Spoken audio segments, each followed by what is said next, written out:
Hey everybody, welcome back to Off the Wall. I'm Mike. What's happening, everybody? On Bogz. Soul's in, I think, in Canada right now. She's still just traveling everywhere, so we don't have a book expert here. So that's fine. We won't get things spoiled for us this time around as we talk about episode 6 of House of the Dragon. I can't talk today, and we are now in the biggest time jump we've seen so far. 10 years. We have exchanged actors for some of the characters now, and we are still just, I mean, we still have no idea like what kind of our end game really is yet, but we're starting to see some of the how a lot of these early episode machinations have come to play in that it almost seems like now we've got Alicent the queen and Rhaenyra the princess are basically enemies at this point. It's we open with Rhaenyra in the middle of childbirth, which was intense. I mean, kudos to the sound director because it sounded like a childbirth. But the queen immediately is like, "Bring me the kid." She wants the kid seconds after it's been born. So that sets the tone immediately for kind of where this relationship is sitting. How did you feel about kind of that immediate setup for the world we're currently in 10 years later? Yeah, and of course, Rhaenyra, she kind of got up and out of bed and like, let's go. I've got to go see the queen. Yeah. Normally, people need several months off maternity leave and all that, but no, she was up straight at it. So, yeah, it kind of shows their tension between them two and stuff amongst the crown and things. But yeah, overall, I did like it. Yeah, it was a little bit like starting again. Of course, new characters, big time jump in terms of new actors. Sorry, not new characters. You get obviously a few new characters as well, like the Hans son and things like that, and all them dealings, and seeing all these new children now. You know, but overall, yeah, I did like it. It was for me. It was going to be how quick we got used to meeting these new variations of these characters. Did we feel like we missed out on things? I did feel that a few times, but not too many. I mean, they did a good job of making us invested and interested in the current timeline as opposed to what we've missed in the last 10 years. And yeah, for a few obviously questions and stuff, like I actually thought Paddy Constantine the King would be a little worse than what he is. Obviously, he looks older, but apart from that, he's functioning quite well. He looks okay. Apart from obviously this of course having this deliberating disease that he's got, but yeah, he wasn't too bad, surprisingly. But yeah, some interesting story arcs, of course, and where they are, with so many children and stuff. So yeah, overall, I did like it. But yeah, still a lot of questions because it's like reset now. So it's almost like a new season kind of thing. So starting again with new names, new people, things like that. But yeah, definitely was interesting. I was thinking about that earlier. I was like, I wonder if someone could tune in starting with episode 6 and still pick up on what's going on, because they do, I think, a pretty decent job of reminding us what we need to remember as far as where we've gotten to. They do such a good job of conveying the current state of everyone's relationships with each other that I almost do wonder. I'm like, I wonder if someone could just jump in at episode 6 and still follow along just as Maybe, well. I wonder. maybe, but obviously they wouldn't appreciate it to see what the characters have been through. What as well, like you wouldn't see like someone like Damon fully fleshed out to see what he's done and what type of kind of interesting character he is. But yeah, there's definitely some points, some characters from this has come to shine. So I think I've dubbed him the new kind of Littlefinger. Which is, yeah. yeah. I think his name's Larry Strong. I'm looking Yeah. at So yeah, Laris. yeah, Laris. Yeah. So he was obviously in the previous episodes, but obviously came to fruition in this episode. I really liked his input because Littlefinger's my favorite character in Game of Thrones. So seeing a newer version of him, that was great. But yeah, obviously seeing all the dragons as well, because I remember the the marketing for this and a lot of the discussions that you're going to see each dragon individual. You'll know who they are individually, you know, their traits and things like that. I have no clue which dragon is which, and so that kind of stuff that they could have, I think they could have done maybe differently. Also, the when Alicent spoke to her son about, you know, what he was doing kind of out the window, and then what he like That's enjoying the view and stuff. Yeah, right. oh. You know, taking it all in. Yeah. Yeah. Anyway, and then her having the conversation with him about, you know, don't let your cousin, you know, or I don't know, is it are they cousins? Well, it would technically be his nephews His because nephew, yes, excuse me, yes, you're right. he's Rhaenyra's Yeah, brother. correct. Yeah, obviously these. Yeah. Anyway, I get It's confused. a Targaryen. Yeah, It's a Targaryen exactly. bloodline. Who the hell Exactly. knows? Yeah. Well, her telling her his sorry, her telling her son about his nephew. I thought that came a little early for me personally. I thought because, you know, he seemed really like, oh, you know, we get on with him and, you know, he's going to be the king and I'm not too bothered, like, because he's a kid, right? He doesn't, you know, he's growing up and he's training and stuff. So um, he's learning his royal, I don't know, traits and stuff. So yeah, and then the mother trying to kind of force this, you know, the politics onto him about being, you know, about you're the almost rightful heir. You know, you're your father's son, so you should be next in line, and, you know, try and don't let them overtake the throne over us, that kind of thing. So I thought that was a little rushed. Yeah. Again, interesting scene. You know, I liked it, but I thought it came maybe in episode 2, potentially a little early. I don't know what's going to happen next, but obviously we saw the, you know, what came of that later on, you know, with the whole training sequence and the knights and stuff. So yeah, and that was the one character that hadn't aged. Obviously, it's is it Kristen? Is that his Yeah, first name? Sir Kristen Cole? Kristen looks Yeah. the same. Right. He's the only one that hasn't aged. Something in his contract probably, but yeah, obviously seeing what happened with him and obviously the Hans son as well, and he's the one that's fathered the children with Rhaenyra and not Cold. So obviously, did that mean she did take the tea in the end? Because obviously it's not his children. That's what I got from it. Anyway, Yeah. I assume That or so. she just wasn't pregnant. All that, Yeah. yeah.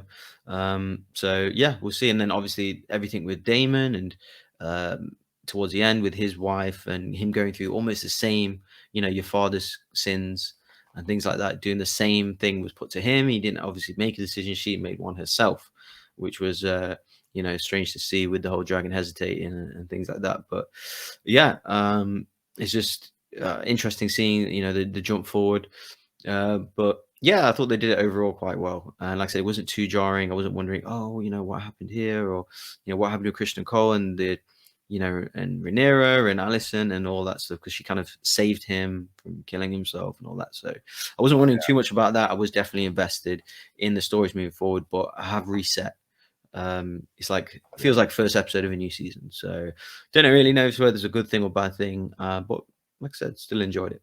I think it just comes down to your own personal taste about it. I mean, it didn't really bother me because I think at this point I've gotten used to the fact that we're kind of bullet pointing the timeline.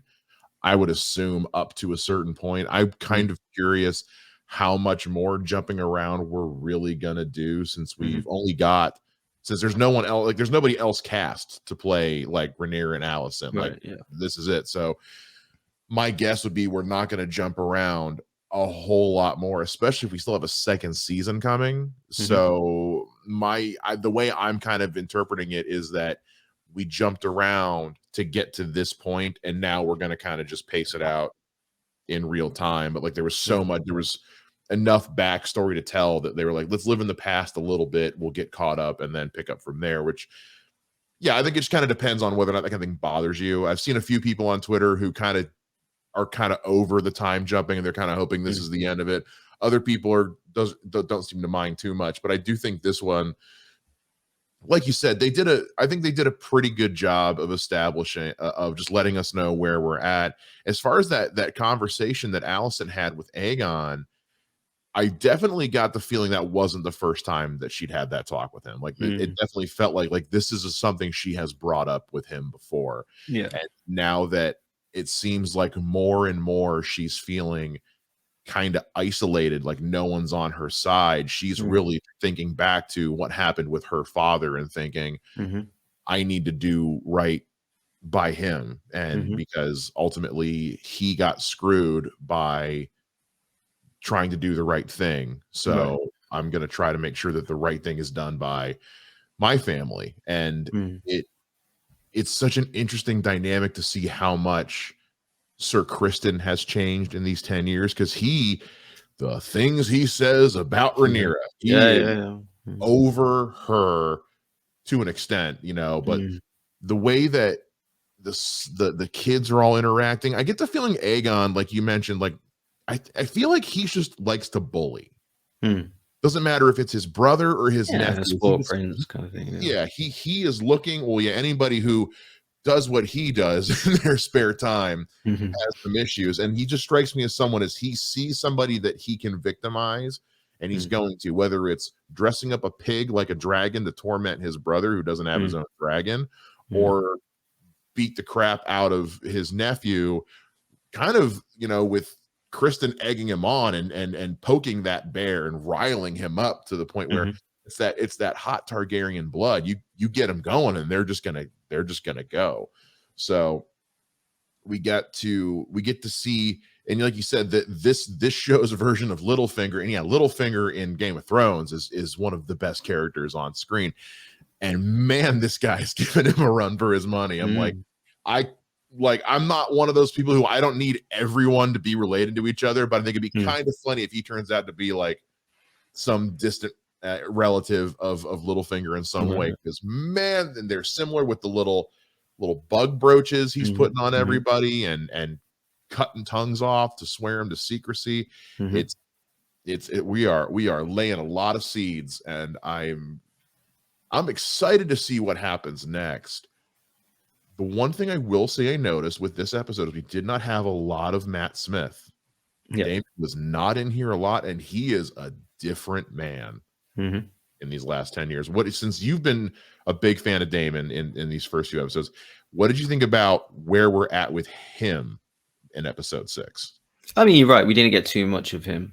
We saw the kind of family aspect, and obviously he's now married, the girl that he was chasing in the previous episode. Yeah. So, um, that was there, yeah, definitely interesting. He didn't have too many lines, that I Mm. recall as well. So, maybe being a little bit, diplomatic or more than he's previously shown, speaking with people and things like that, but and perhaps not making a decision involving his wife. I think because what I got from him previously is that he was quite ruthless, um, and quite conniving. But when it came to the same situation, like his father before him had, he well, it was just he seemed to be pondering it. Showing that it was showing the kind of juxtaposition of his wife in pain and not able to give birth and going through her struggles, and him not kind of capitalizing on what was offered to him or was pitched to him. So yeah, him maybe being a maturer person, because they did speak about him missing his brother as well. So we're going to see where he's going. Are they maybe going to maybe face off against Rhaenyra or something because she's next in line? So I don't know. There's a lot of questions. But I'll ask you, Mike, in terms of the newer as well, actors slash actresses performances, um, or just generally from this episode, was there any standouts for you? Is there anywhere? Because obviously, they some of them, obviously, Olivia Cook looks exactly like Alison, the younger version, which is great casting, of course. Yeah, But yeah. as well, I mean, this might be someone in the comments can correct me if I'm wrong. This might be the first Oscar nominated actor or actress to appear in Game of Thrones, possibly, unless I'm forgetting someone. But um, I I mean, just there's thought that was an interesting thing. I think, question. like, yeah, I think maybe you could. I could tell, like, she's that Yeah. good. But yeah, was it her? Was it Rhaenyra's new character, or her husband, or maybe the hand and stuff, or who's a standout for you this episode? God, that's a hard pick because the Emma D'Arcy, who's playing now adult Rhaenyra, I thought you could tell me that they had just aged the actress, and I'd believe you. I thought she had kind of that they had that Kanan. I'll correct myself. Sorry, she wasn't Oscar nominated. I thought she was Oscar nominated Olivia Cook? for Sound of Metal. Yeah, I thought she was, but she Oh, but no, it looks like she was. she wasn't? Okay. No, yeah. All right. But yeah, Emma D'Arcy, who's playing adult Rhaenyra, I thought they did a very good job in kind of capturing Millie Alcock's cadence and the way she speaks, her delivery lines. She felt like kind of an older, kind of done with this bullshit Rhaenyra. You're right, Olivia Cook, because I said this last week, and I know you couldn't be here last week, but I was like, if you could have told me that they had just de-aged Olivia Cook to play younger Alicent, and I would have 100% believed you. It was almost creepy how much they look alike on screen. And so I thought, and I love Olivia Cook so much, but I was actually really impressed with, and I'm trying to remember, but Rhaenyra's husband. I'll check now. Yeah, I'm trying to. There's so many names to scroll through. I actually really enjoyed the chemistry he had with Rhaenyra in this episode, where he understands his station in this relationship, as he is there to be her husband and be supportive. And it's clear he understands they're still family. He still cares for her as being his wife and the mother of his children. Right. Yeah, he's, they said early on, we're going to have an open marriage, and they're rolling right along with that. She's like, I said you could. I haven't stopped you. But you're like, but he yearns for combat. He yearns for battle. He misses being out on the open sea, and he wants to get back there. So I felt that conflict with him. I was actually, he didn't have a huge part, but I was really impressed with him in this episode.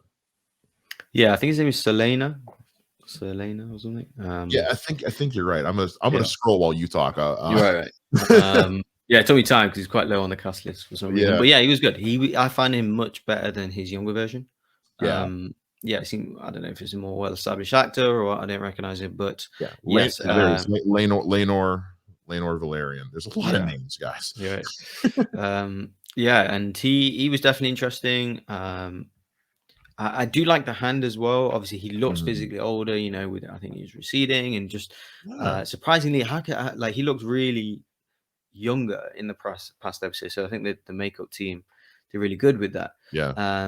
And I found his character, because even his kind of little story that he went on with this episode, because he showed like he was the most honorable person in this episode, where going to the king and saying, listen, I'm resigning because of this issue, I've dishonored you kind of, and I'm going to go focus on my family in effect. And then him therefore getting killed for that by someone who is related to him, I just thought it was so exact Game of Thrones-esque. Alicent claim, oh no, I didn't mean for that to happen. Okay, Alicent, we know we want your dad to come back in if he's still alive. I don't know if he is. I presume whatever you say, Alicent.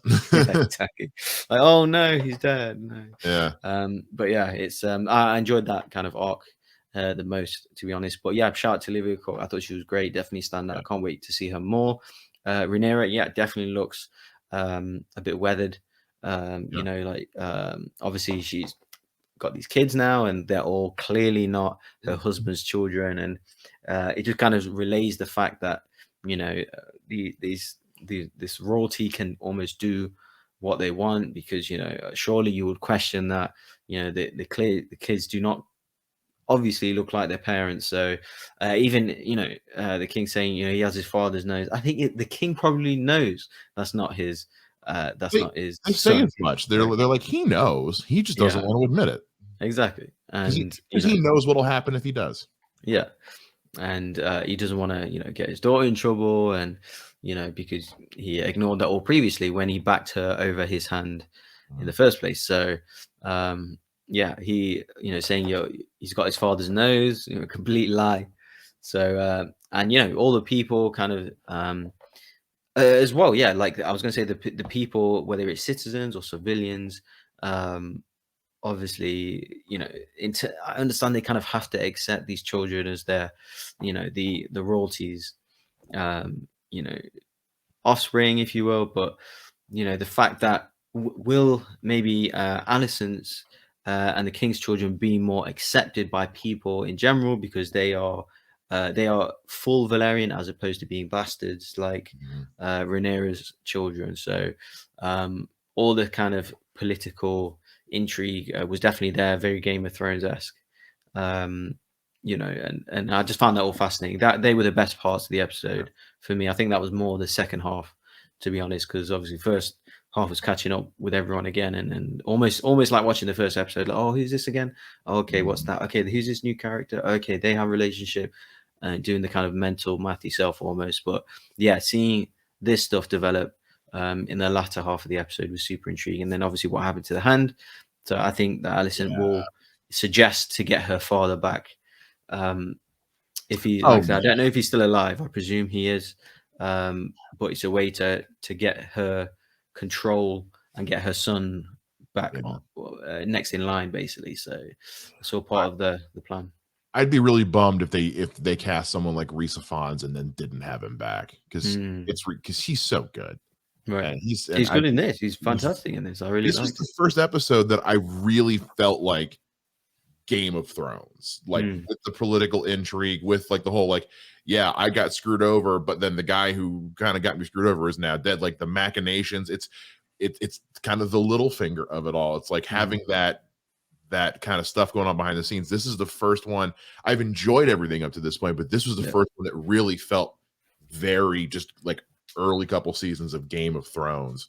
And I think now that they've kind of shaken off the dust and got us to where we need to be is we've got more room to play with those elements and getting back to it. And I'm curious to see what's going to happen next because we end with Rhaenyra and her family leaving to go to Dragonstone, which Hmm. we know that Daemon has basically him and his family they have been just living like nomads these last 10 years. They haven't stayed anywhere long. Hmm. And Travelers, they said, yeah. yeah, travelers was the word. Yeah, travelers. But with his wife being gone now, which it's strange how much his life has kind of paralleled his brother's in a way. Mm, To have a wife who was unable to go through with childbirth, and they pitched the same idea to him that was mhm, pitched to the king, but Damon can't go through with it because just the way we've always said Damon is with family. He's like, I don't want to like lose my wife or lose my mm, child. Like, fix this, doctor. mm, And she can't go through with it anymore. So she, essentially commits suicide by dragon. And you can even see the dragon knows what it's being asked and mm, just won't do it until she's just begging for it. Um, and so I'm curious to see if that's going to then lead him back to drag because I didn't watch the preview for next week's mm. episode. If Yeah, that's maybe going to I send didn't know. him back to Mm, Dragonstone, and I don't know, but it seems like points are starting to converge mm, where people are starting to be pushed back into each other's lives now, especially because that last moment we have with Damon and his daughters, where he's having to tell them that their mother and unborn sibling are dead. mhm. Like, what do you do now? Because now it's like, well, these people are offering us a home. Do we stay here? Do we go back to our family? Where do we go from here? Yeah, and of course, it's his second wife that has died now. That's So that's true. yeah, right. This one wasn't his fault though. Yeah, yeah, right. But that's what I'm sure people probably think that Yeah, it's or they won't think that it wasn't his fault. So yeah. I think his only place left to go back is with his brother, because who else will take him? And also they specifically said we miss him, we miss the king. So he kind of subtly, I believe, he didn't actually give an answer, but his wife clearly said it. So I think with his daughters as well, they'd just be kind of safer with the king as opposed to like with Rhaenyra, for example. So yeah, I think he will align himself with the king, and because obviously we see Alicent and Rhaenyra. Rhaenyra tried to put an olive branch out there, and she absolutely didn't take it, or will consider it. We saw what she said with her son. Clearly, she's doesn't want to be in alignment with Rhaenyra. So yeah, we'll see where obviously that goes. But I think Daemon will go back to the king. I don't know. That's just my guess on this, because yeah, he'll always have a plan as well. He'll have a plan B. Yeah. He's quite conniving like that, and he didn't show really too much conniving this episode, but we know he's got it in him. It was So we'll actually see. it was a different side of Damon where he almost just kind of seemed at peace with things. Like a little bit. he's enjoying the meal. He's just reading with his daughter, and he's just just kind of living in these quiet moments of just being the father of this traveling family. And I did kind of wish that we saw the scene with him and his daughters, and like, what would he say to them? Like, oh, yeah, the dragon like burnt them. Like, I don't know. That was just a weird way to explain how your mother died. Like, you're just about to give birth, but the dragon killed her. Like Yeah. It's just super weird. But they're one of the few scenes that I wish I did see. Well, especially because we know from the one scene that he and his youngest daughter have a bit of a strained relationship because her dragon egg never hatched for her. Mm-hmm. And her mother explained, she's like, my dragon didn't hatch me until I was a teenager, and now he's the biggest dragon in the land. So I'm wondering if how this is going to affect his relationship with his youngest daughter specifically. If it's going to push them further apart, is it going to push them closer together?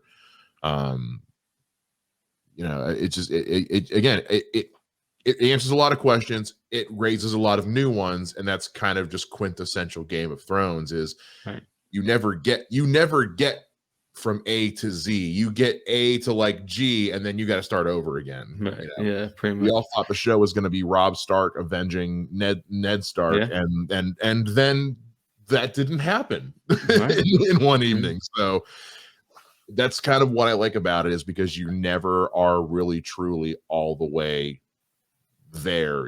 As soon as you're almost to the end, something new is going to start, and so it'll be curious to see how that is affected as well.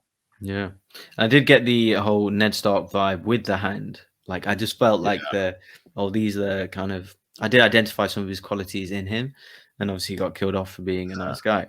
And also to comment that almost no action this episode again, and still enjoying it. The little action, I think there was some obviously with the dragon, using their fire and stuff, and the kids. Maybe is that class as action? Not really, but apart from that, yeah, there's little to no action. I feel like if he hadn't pulled him off of his nephew, he would have beat the crap out of him. Yeah. Or Kristen Cole taking a beating. I guess that's maybe but that's what I mean. It's just very minimal, but still intriguing, because they've set up these good characters that we are invested in to see where they go, even though the kind of via the books you might know, but it's still gripping people and still telling good stories without CG heavy action or blue and green screen stuff. So they're still telling good stories, which is great. I'm enjoying the series. Me too. Yeah, it's great to see what you can do with just good writing, good characters, and compelling stories. But we want to know what you guys think. Did you guys like this episode as much as we did? Those of you who haven't read the books, where do you think we're going next from here? Soul, don't comment anything. And I'm looking forward to next week so much, to seeing where we go from here and where the story continues. We've got 4 episodes left in this season. Paddy Considine the King is still with us longer than I thought he was going to be, but long live the king. Yeah, apparently, because he is just hanging in there for now, but he's looking rough. So I've seen the Gollum memes on Twitter, and they're accurate. So I enjoyed it. Bogz enjoyed it. Did you guys enjoy it? Let us know down in the comments. Make sure you subscribe to our channel. We'll see you again next time here on Off the Wall. Bye.